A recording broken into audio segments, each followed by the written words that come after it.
오늘의 말씀의 제목은 새 언약의 대제사장이라는 제목으로 함께 말씀을 나누어보겠습니다.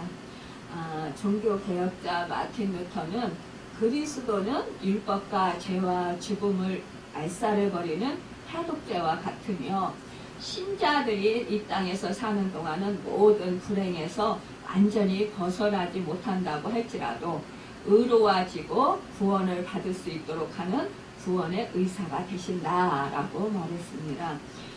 그렇습니다.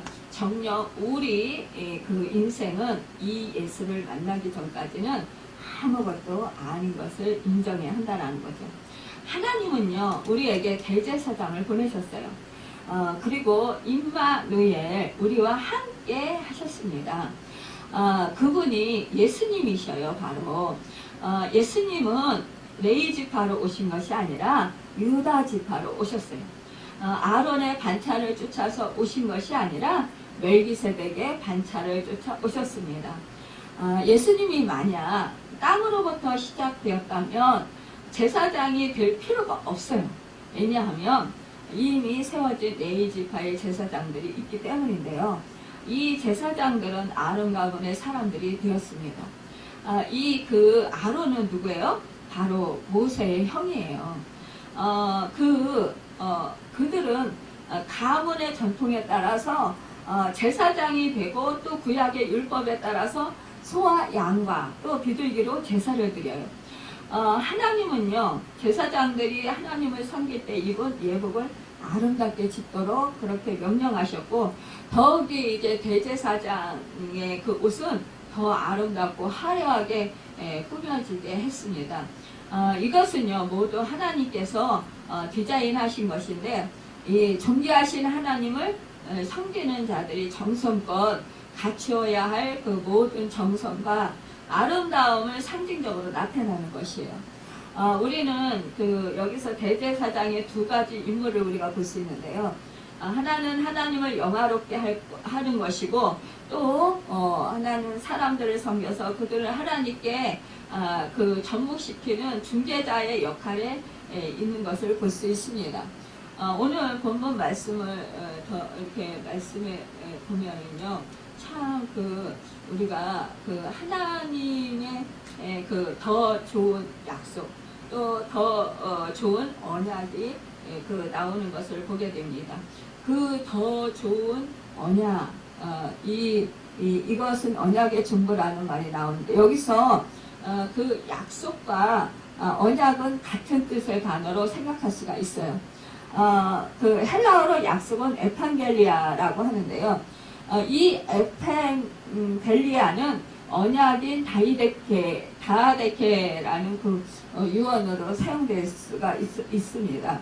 아버지의 유언은 반드시 약속이 이루어지는데 우리가요 부모님이 돌아가셨잖아요. 그러면 돌아가시고 나면 이렇게 유언장을 개봉해서 형제들이 쭉 모여서 친척들과 함께 이렇게 모여서 이제 유언장을 보게 되거나 아니면 유언으로 남긴 이제 말씀들을 우리가 듣게 되는데 그런데 그때 정말 이때 구두로 그냥 살아계실 때 흔히 우리가 그냥 아들이나 딸한테 내가 너를 어느 땅을 내가 너한테 줄게 이렇게 말씀하는 적이 있어요.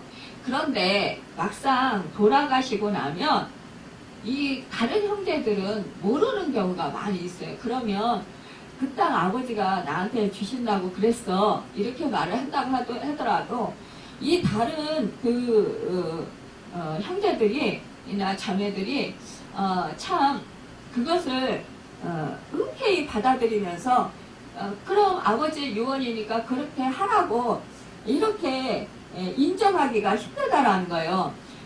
대부분 우리나라 이제 상속법에 의해서 상속이 요즘에 그렇게 이루어지고 있는데 이때 이제 부모가 살아 생전에 유언장으로 남겼다든가 아니면은 이제 공증을 해서 이렇게 보관을 해둔다든가 이랬으면은 유언장이 효력이 있잖아요. 그런데 그렇지 아니했을 경우는 이게 참 그 효력을 발생하기가 어렵다라는 거죠.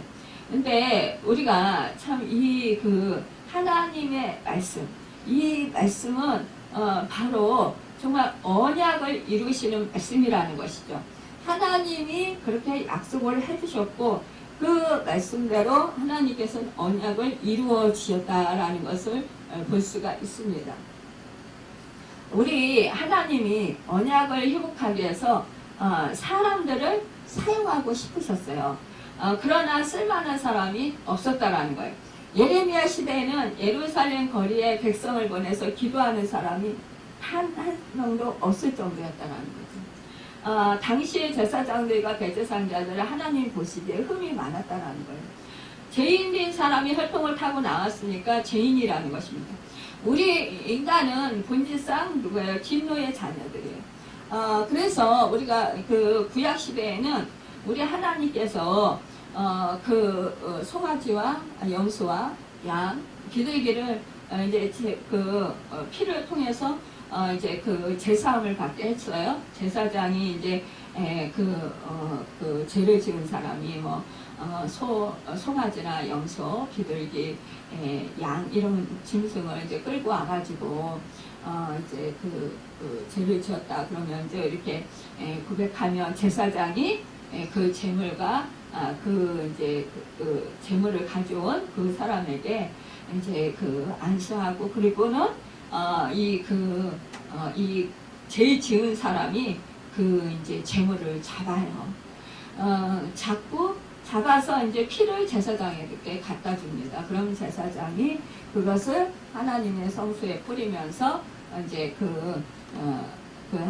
그 제사장이 이제 이렇게 죄인의 그 죄를 하나님께 아뢰어 줍니다. 그러니까 이렇게 많은 그런 이렇게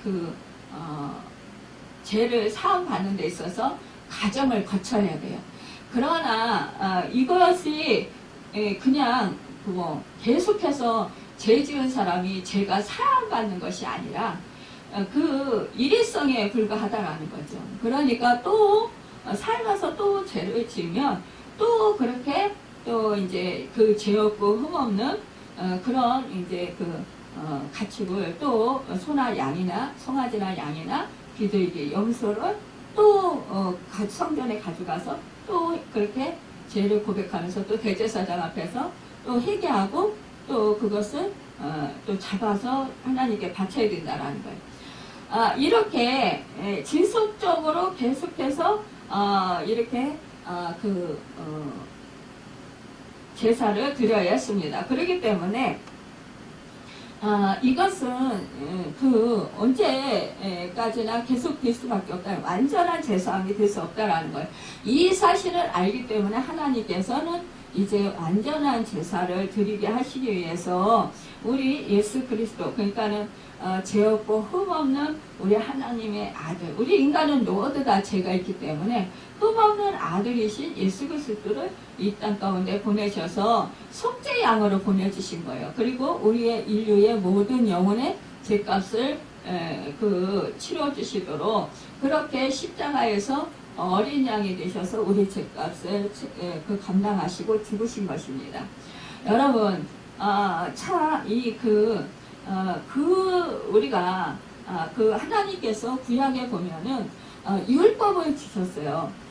율법을 주셨는데 이 율법을 완전히 다 이 율법을 지킬 수 있는 사람은 한 사람도 없는 거예요. 그러니까 어떻게 해요? 우리 하나님께서는 이 율법을 완성하신 우리 주 예수 그리스도를 이 땅 가운데 보내신 것입니다. 여러분, 우리가 그 대제사장은 바로 하나님의 아들 예수 그리스도예요. 새 언약. 그러니까 이 예수 그리스도는 더 좋은 언약이라는 거예요. 다시 제사를 드릴 필요가 없는 언약.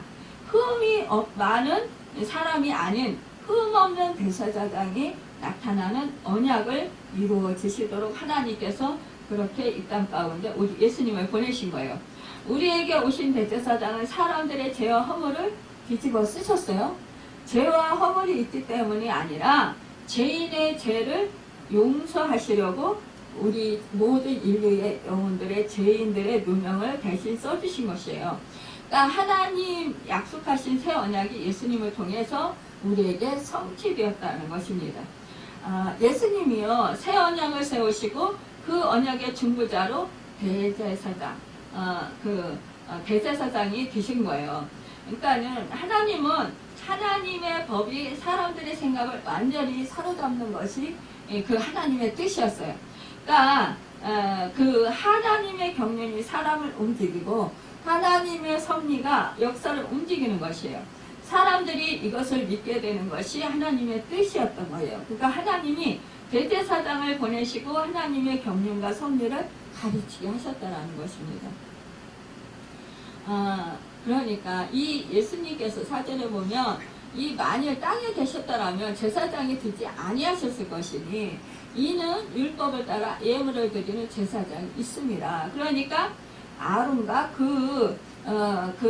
그러니까 후손들 제사장들이 있었다라는 거예요. 하지만 우리 주님은 그들이 섬기는 것은 하늘에 있는 모형이다.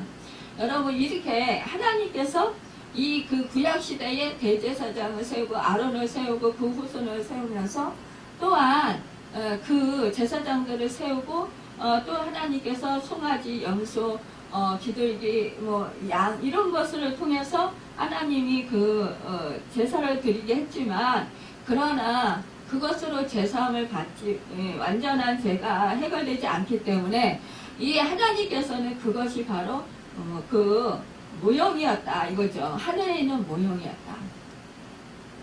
여러분 그런데 우리 하나님께서는 완전한 그 죄를 사해주시겠어 율법을 완전히 이루게 하시겠어 이렇게 그 더 좋은 약속으로 세우신데 더 좋은 언약의 중보자 바로 예수 그리스도를 이 땅 가운데 보내셨습니다. 여러분 그 하나님은 그의 백성이 지식 안에서 자라갈 때 그의 법을 그들의 마음속에 좀 더 충분히 그렇게 기록하는 것을 보게 됩니다. 우리가 하나님에 대해서 이 생과 내 생에 대해서 천국과 지옥에 대해서 그리스도의 인격에 대해서 속죄에 대해서 그리고 성경에서 우리에게 가르치고 있는 다른 여러 가지 그 주제에 대해서 알면 알수록 죄의 악을 더 많이 알게 돼요. 우리가 율법이 그렇다고 해서 우리가 율법을 완성시키셨다. 그래서 율법의 마침이 되셨다. 우리 주님이 오셔서 그래서 율법이 필요 없느냐? 그게 아니에요. 우리가 그 십계명 우리 주님 하나님께서 이스라엘 백성에게 그 십계명을 주셨어요. 두 들판에 하나님께서 불로 하나님의 말씀 계명을 새겨 주셨습니다. 또한 율법을 주셨습니다. 이 율법을 우리 그 인간이 그 완전히 그 다 지킬 수가 없어요. 그 사실을 알기 때문에 정말 우리가 이 그 말씀을 대하면 우리가 그 찔림을 받아요. 이 율법은 우리로 하여금 말씀을 볼 때 우리의 죄가 드러나게 하는 거예요. 내가 이러한 이렇게 말씀을 볼 때, 우리가 그 율법을 대할 때, 내가 이러한 양심의 가책을 느끼는 거, 이런 죄를 지었구나. 그렇게 가책을 느끼는 거예요. 그런데 이 그 율법을 이스라엘 백성들은 지키려고 엄청 애를 썼어요. 하지만 그 율법을 다 지키지 못했다라는 거예요. 그렇기 때문에 완전히 그 율법을 완성을 시키신 우리 주님이 우리 예수 그리스도를 이 땅 가운데 하나님께서 보내셨다라는 것입니다. 여러분 우리가 참 그 율법에 대해서 우리가 더 이렇게 보면 하나님의 말씀을 볼 때 우리 내가 어찌 이렇게 큰 악을 행하여서 하나님께 득죄할 수 있을까 이렇게 우리가 생각한다라는 것. 우리가 하나님 우리 주 예수 그리스도께 말씀을 배우면 의롭게 함과 책망과 바르게 함을 교육받은 우리가 더욱더 알면 알수록 하나님의 법과 뜻을 인해서 더 크게 즐거워하게 된다라는 거예요. 첫 언약의 계명은 돌배에 쓰셨으나 새 언약의 계명은 우리의 마음에 쓰신다라는 거예요. 그 신비에 쓰신다라는 거예요. 따라서 새 언약 아래에 있는 성도들은 새 마음과 또 변화된 마음, 또 거듭난 마음을 갖게 됩니다. 누구든지 하나님이 기쁘시게 하려면 심령이 새롭게 되어야 하고 이것은 주님의 은혜로만 가능합니다. 마음이 새롭게 되어야 주님의 뜻을 알고 순종하게 됩니다. 오늘 본문 10절에 보면은요, 또 주께서 이르시되 그날 위에 내가 이스라엘 집과 맺을 언약은 이것이니 내 법을 그들의 생각에 두고 그들의 마음에 이것을 기록하리라. 나는 그들에게 하나님이 되고 그들은 내게 백성이 되리라. 이렇게 말씀하고 있습니다. 여러분, 모세는요 돌판 위에 기록된 율법과 계명을 받았어요. 이것들은 돌판 위에 새겨졌기 때문에 흐려지거나 깨질 수 있다는 거예요. 또 이 율법을 지키지 아니하면 하나님의 심판을 받게 됩니다. 그러나 새 언약은 그렇게 돌판이나 육체에 새기지 아니하고 마음에 기록했다는 거예요. 오늘 본문은 생각에 기록했다고 말씀하고 있습니다. 우리의 마음과 생각에 하나님의 뜻을 두시고 언약을 성취시키신다는 거예요. 여러분, 그래서 우리의 생각이 그렇게 중요한 거예요. 여러분, 우리가 그것을 분명히 알아야 됩니다. 우리의 생각은 하나님의 말씀이 기록되는 것이라는 것입니다. 여러분, 그래서 마귀는 늘 생각을 파괴하여 이 가룟 유다가 예수님을 판 것이 그런 것이라는 거예요. 생각에 이 마귀가 생각을 파려는 마음을 주었다라는 거예요. 오늘 보면은 정말 우리의 생각을 잘 생각해 보십시오. 우리가 생각할 때 정말 하나님이 기뻐하시는 생각을 할 때와 또 우리가 그 부정적인 마음, 부정적인 생각을 할 때가 있다라는 거예요. 가룟 유다가 예수를 판 것은 바로 마귀가 가룟 유다에게 다가와서 가룟 유다의 생각을 파괴하였다고 성경은 말하고 있어요. 요한복음 13장 2절에 보면 마귀가 벌써 시몬의 아들 가룟 유다의 마음에 예수를 팔려는 생각을 넣었더라, 이렇게 기록하고 있습니다. 여러분, 하나님의 말씀은 생각에 기록되기 때문에 마귀는 생각을 파괴시키는 그런 것이라는 것이에요.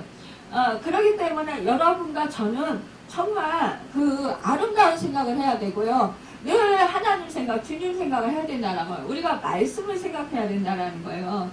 여러분, 우리가요, 그 말씀에서 떠나가고, 우리가 어떠한 살면서 문제가 발생을 하잖아요? 그럼 우리가 정신과 생각이 어때요? 그 문제에 초점이 맞춰지게 돼요. 정신이 팔리게 돼요. 그러면 온 마음이 쏠리게 돼요. 생각이 다 그 문제에 이렇게 문제에 향하게 돼요.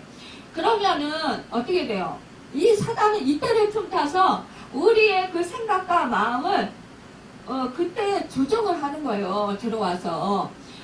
그때 그래서 우리가 마음이 자꾸 요동치고 두려워지고 문제가 더 크게 보이고 또 상황과 환경이 더 정말 우리를 두렵게 하는, 그래서 염려하게 하고 절망하게 만드는 그런 것이라는 것입니다. 여러분, 우리가 지금 코로나 이 바이러스 균으로 인해서 참 많은 어려움을 겪고 있어요. 경제도 어려움을 너무나 많이 받고 있습니다. 그래서 많은 사람들이 막 그 부정적인 생각들을 많이 가지고 있어요. 염려와 근심, 걱정, 두려움에 빠져 있는 사람들이 많이 있습니다. 또한 밖에 출입을 자제로 잘 하지 못하고 활동을 잘 못하고 또 사람들과의 만남도 자유자재로 잘 하지 못하다 보니까 사람들의 관계도 어려워지는 경우가 많이 있습니다. 그러다 보니까 집안에 주로 많이 있게 되고 또 사람들의 관계도 어려워지고 이게 전화로 뭐 통화를 한다든가 영상으로 통화를 하긴 하지만 그러나 참 이렇게 자주 자유롭게 만나서 그 대화하기가 참 어렵다라는 거예요. 이 교제하기가 어렵다라는 거예요. 이렇게다 보니까 사람들이 우울증에 빠지는 경우가 많이 있는 것 같아요. 그래서 어떨 때 이렇게 방송을 듣다 보면은 뭐 정말 우울합니다. 또 우울증에 제가 빠졌습니다. 지금 참 어렵습니다. 경제적으로 너무 힘들어서 지금 마음이 너무 힘듭니다. 뭐 이러한 그러한 소리를 듣는 경우가 참 자주 있는데요. 여러분, 우리가 이러한 상황을 보면은 이게 코로나가 도대체 언제 끝난다나, 또 끝난다고 해도 그 후에 정말 우리에게 미칠 그 악영향은 얼마나 큰 것인가. 우리가 이러한 생각을 하다 보면은 여러분 정말 힘들어지는 거예요. 마음도 힘들어지고 자꾸 현실이 두렵게 느껴지는 거예요. 앞으로 살아도 정말 예전과 같이 그렇게 자유롭게 그렇게 편안하게 살 날이 과연 올 수 있을까? 이런 생각, 그러한 부정적인 생각들을 많이 하게 된다라는 거. 이렇게 되면 어떻게 돼요? 자꾸 염려, 근심, 걱정이 생기고 마음이 무거워지고 그러다 보면은 짓눌리게 되고 그러다 보면 우울증에 빠지게 된다라는 거예요. 그런데 여러분, 우리가 주님의 말씀을 생각하고 우리 하나님을 생각하면 뭐예요? 우리 하나님은 전능하신 하나님이고 우주 만물을 통치하시고 다스리시는 만왕의 왕이십니다. 생명의 주관자이십니다. 우리 하나님의 그 주권에 모든 것이 달려 있습니다. 여러분, 그렇다면 우리는 하나님을 바라볼 때 우리는 소망이 있습니다. 우리는 하나님의 전능하심, 우리를 정말 도우시고 우리를 새롭게 하시는 그 은혜, 우리에게 정말 복을 주시고자 하시는 하나님의 본심을 우리가 알고 있습니다. 그렇기 때문에 우리는 마음이 어떻게 돼요? 기뻐져요. 오히려 감사하게 돼요. 여러분, 우리가 어려운 일을 당할 때 물론 그것을 생각하지 않을 수 없어요. 하지만 그 문제보다 정말 우리의 당면한 그러한 일보다도 우리 하나님은 더 크신 하나님이라는 것입니다. 그것을 우리는 생각하고 날마다 정말 하나님을 바라보고 또한 말씀을 우리가 늘 묵상해야 돼요. 그래서 하나님의 말씀을 우리가 잃어버리면 순간적으로 우리의 마음과 생각이 빼앗겨진다는 거예요. 그래서 우리가 순간적으로 넘어집니다. 여러분, 우리가 하나님의 그런 생각, 또 하나님을 향한 소망을 굳게 잡을 때 우리는 정말 승리할 수 있습니다. 바울은 이렇게 말하고 있습니다. 나는 내 속사람으로는 하나님의 법을 즐거워한다, 이렇게 말하고 있습니다. 여러분, 우리의 영혼이 하나님을 사랑하고 하나님을 경외하며 우리는 하나님을 믿습니다. 또한 우리가 어떤 분을 제가 이제 사역하다 보면 정말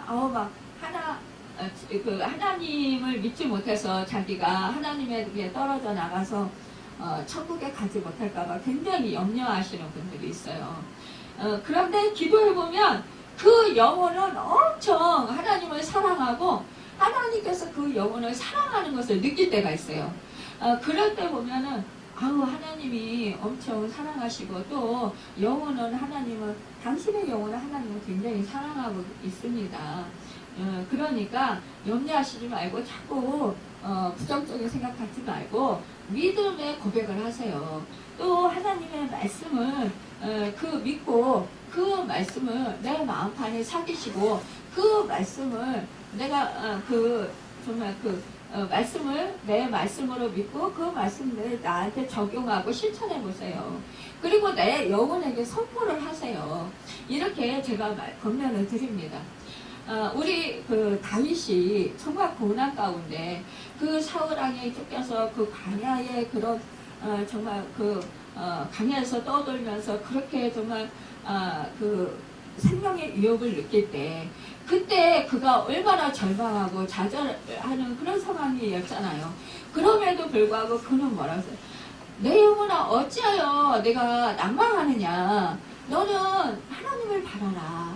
이렇게 자기 영혼에게 선포를 했어요. 여러분, 우리가 지금 이렇게 코로나 시대에 살고 있지만 그러나 우리가 인생을 살아가면서 언제나 우리에게는 이렇게 어려운 일이 수없이 있게 된다는 거예요. 그런데 그럴 때마다 여러분 환경을 보면서 문제를 보면서 난망하고 절망할 것입니까?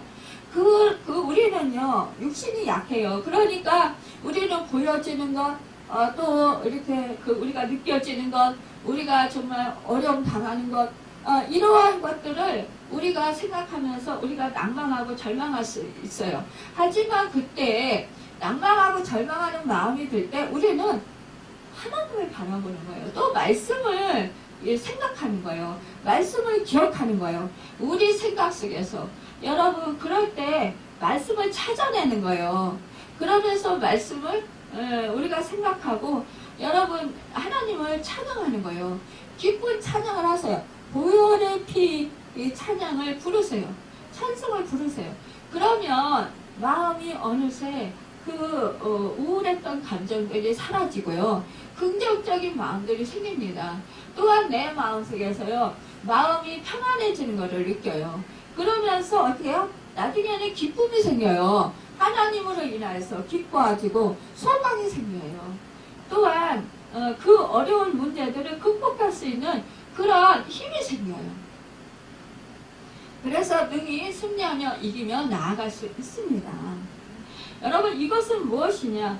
우리에게 정말로 영원한 생명, 우리의 죄를 영원히 사해 주시는 그 예수 그리스도 참된 대제사장이 있기 때문이라는 거예요. 예수의 보배로운 피가 우리 십자가에서 우리 죄를 감당해 주셨기 때문입니다.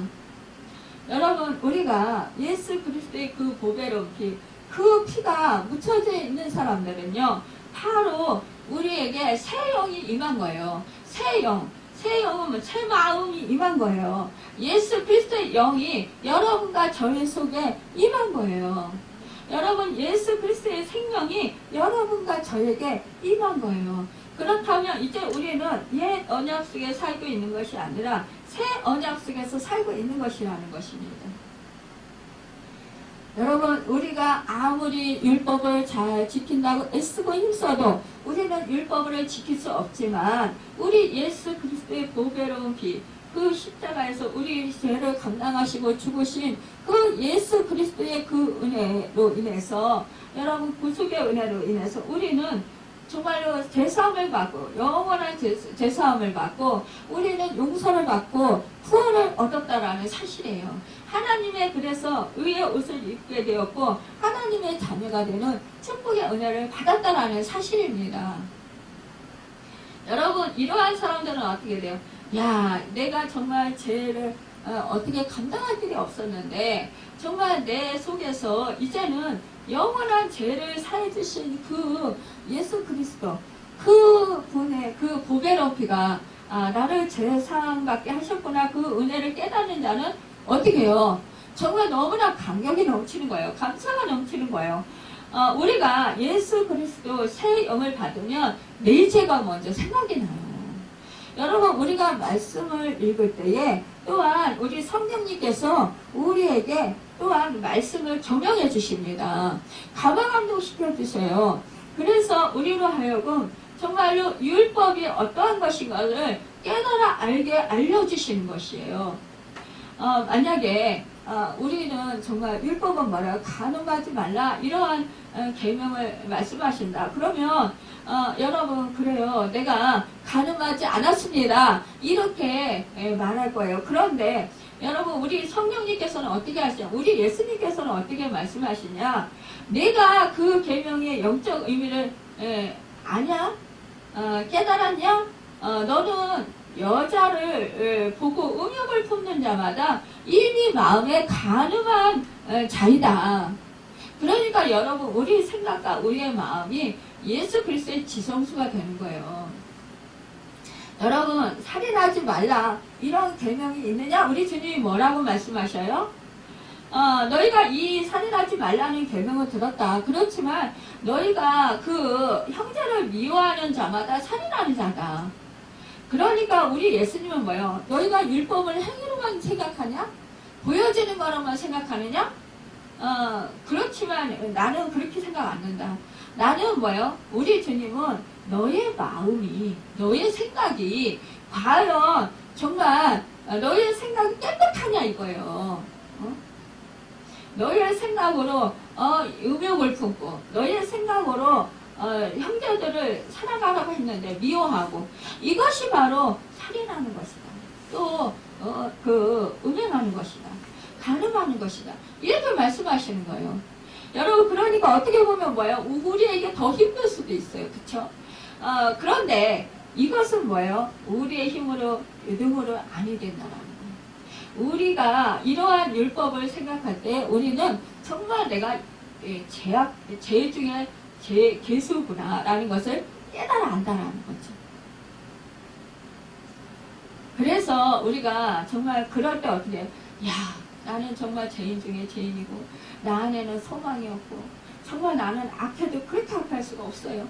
이렇게 고백하게 된다는 거예요. 그러면서 탄식하게 된다는 거예요. 사도 바울이 오라 공고한 자로다 이 사망의 몸에서 누가 나를 건져냈고 정말 이렇게 탄식했던 것처럼 우리가 그렇게 탄식할 수 있다는 거예요. 하지만 여러분 그것이 우리가 정말 우리에게 복인 거예요. 그 사실을 깨닫는 것이에요. 만약 예수의 그런 영이 없다면 우리가 이것을 깨닫지 못할 수 있어요. 많은 사람들이요 자기가 죄를 짓고서는데 나는 죄가 없다고 생각을 해요. 그래서 우리가 죄에 대해서 얘기를 하면 굉장히 불쾌하게 생각하고 굉장히 막 화를 내면서 내가 무슨 죄가 있다고 그러냐, 내가 무슨 죄인이냐 막 이러면서 막 화를 내면서 큰 소리로 막 그렇게 역정을 내는 그런 사람들이 있어요. 여러분 그런데 우리는 뭐예요? 우리는 우리 스스로가 죄인입니다. 나 스스로가 죄인입니다. 정말 우리가요 주님께 주님의 빛 생명의 빛 가운데로 점점 더 가까이 나아가면 나아갈수록요 나는 정말 죄인입니다 라고가 고백이 돼요. 내 속에서 정말 깊은 그 속에서요 정말 절실하게 아주 그냥 전 인격을 다해서요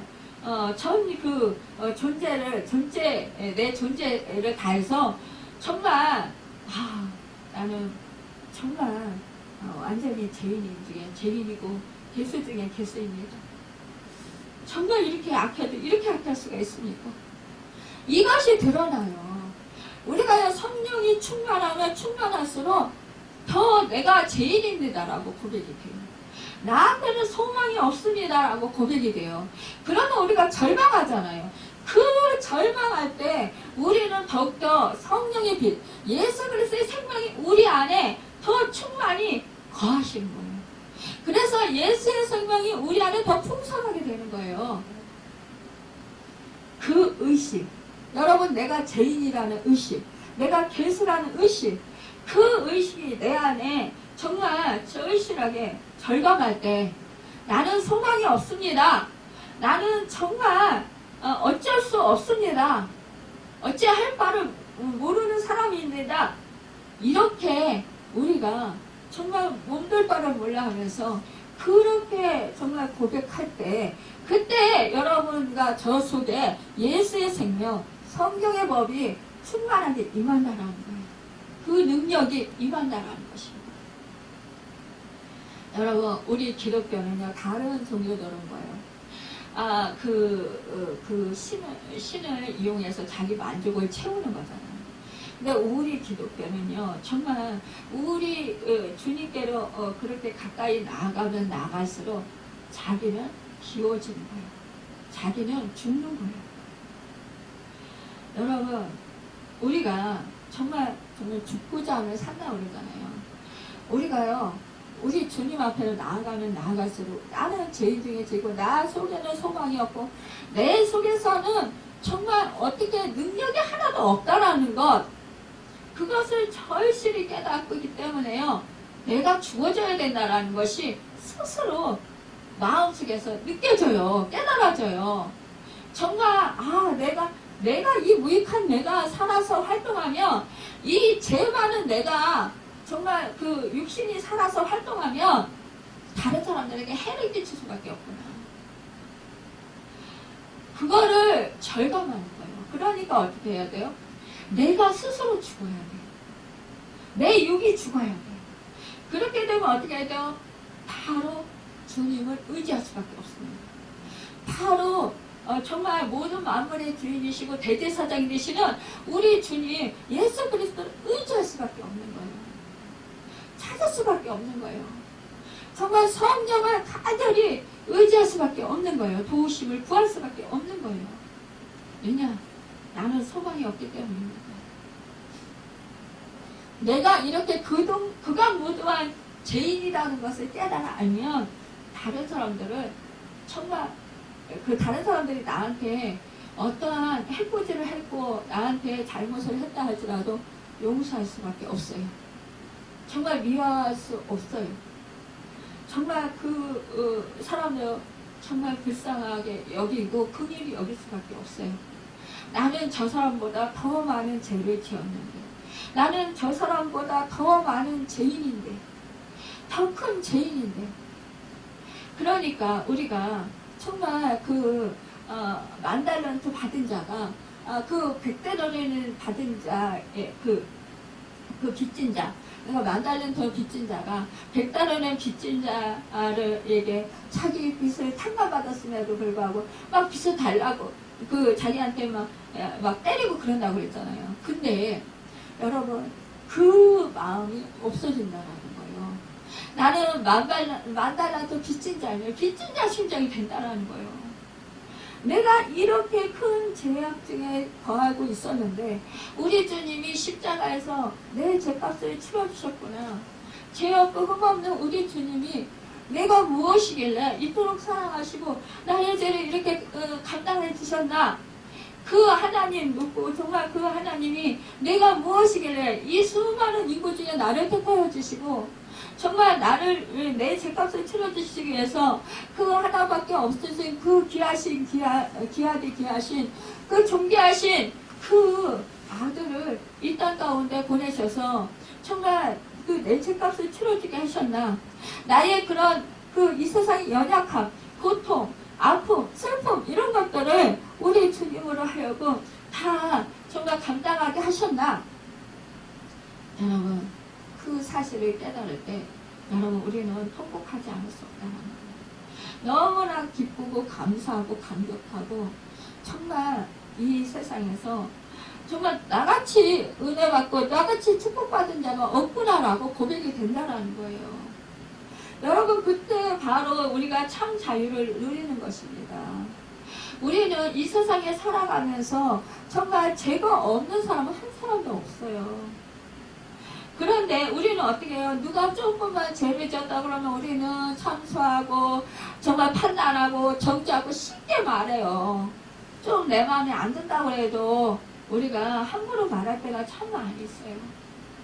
그런데 내가 정말 주님과 동행하면서 주님의 그 은혜를 받았다라는 사실, 내가 구원 얻을 자격이 없고 제사함 받을 자격이 없음에도 불구하고 우리 하나님께서 이렇게 예수 그리스도를 이 땅 가운데 보내셔서 내 죄값을 십자가에서 치러주시도록 그렇게 은혜를 베풀어 주셨다라는 그 사실을 깨달을 때, 깊이 깨달을 때 우리는 그때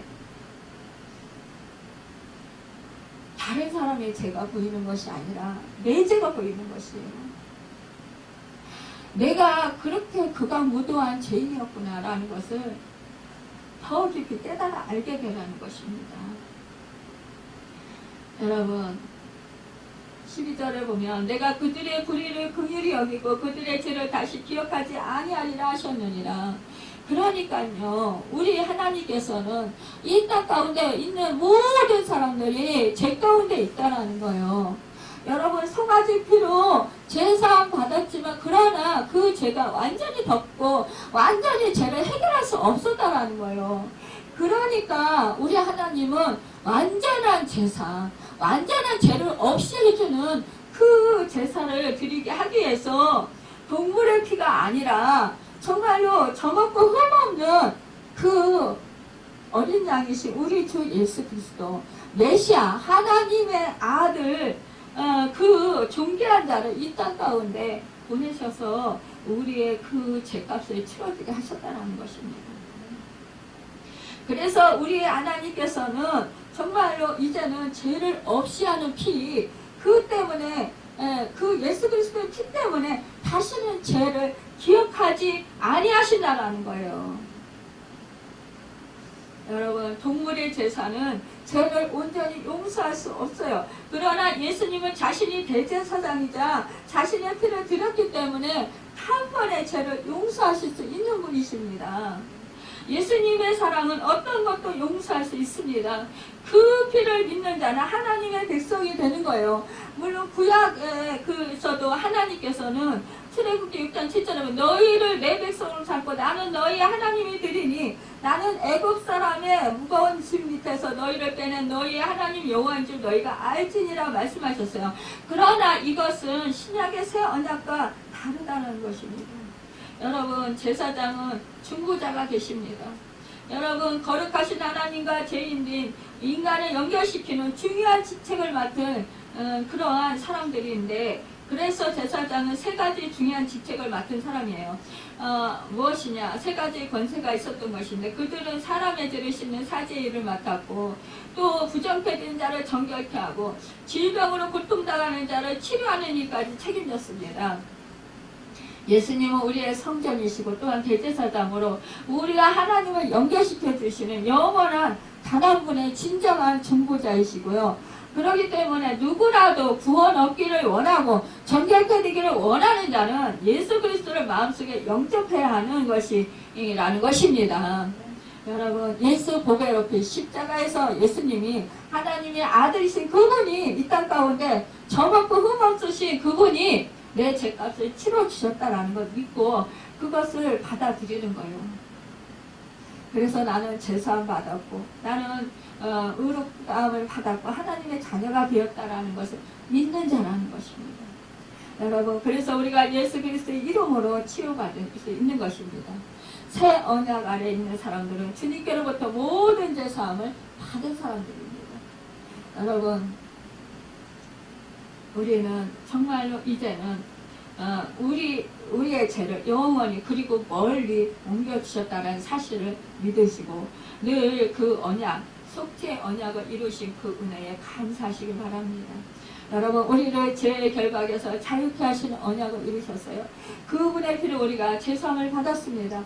그분의 피로 우리가 성소에 들어갈 담력을 얻게 되었다는 거예요. 이 세계의 어떠한 피도 그리스도의 언약을 대신할 수 없고 어떠한 제사도 우리를 죄에서 자유케 해주지 못합니다. 여러분, 그분이 바로 이 땅 가운데 오신 날, 그날이 바로 성탄절입니다. 여러분, 우리는 그 구약에서는 이제 정말로 초림하실 그 말구에 오실 그 예수 그리스도를 기다렸다면 우리는 이제는 정말로 예수 그리스도의 의의 옷을 입고 하나님의 자녀가 되어서 이제는 정말 우리는 하나님의 자녀로서 이제 다시 오실 그 주님을 기다리고 있습니다. 여러분, 우리는 이제 중보자 되셔서 부활하셔서 십자가에서 죽으시고 부활하셔서 승천하시고 이제는 중보자 되고 하나님께서 모든 땅의 권세, 하늘의 권세, 모든 권세를 우리 하나님께서 우리 예수 그리스도의 발 앞에 주셨어요. 여러분, 그렇기 때문에 우리를 위해서 지금도 중보하고 계시고요. 우리가 거처할 집을 예비하러 가셨어요. 우리 집이 이제 예비되고 있습니다. 여러분, 그 생각을 여러분 하시면서 여러분과 제가 정말 이제는 뭐요? 우리한테 뭐라고 했어요? 예수 피로 우리는 정결케 되었고 이제는 우리 보고 제사장이 왕같은 제사장이다 이렇게 말씀해 주셨어요. 너희는 거룩한 나라다. 너희는 하나님의 자녀고 권속이다. 여러분, 우리는 거룩한 성전이 되었습니다. 여러분, 그 은혜에 감사하시면서 여러분 이 절기를 지내시고 또한 이웃에게 그 생명의 복음, 그 은혜의 복음, 그 축복의 복음을 평화의 복음을 전하는 여러분과 제가 되기를 예수님 이름으로 축원합니다. 기도하겠습니다.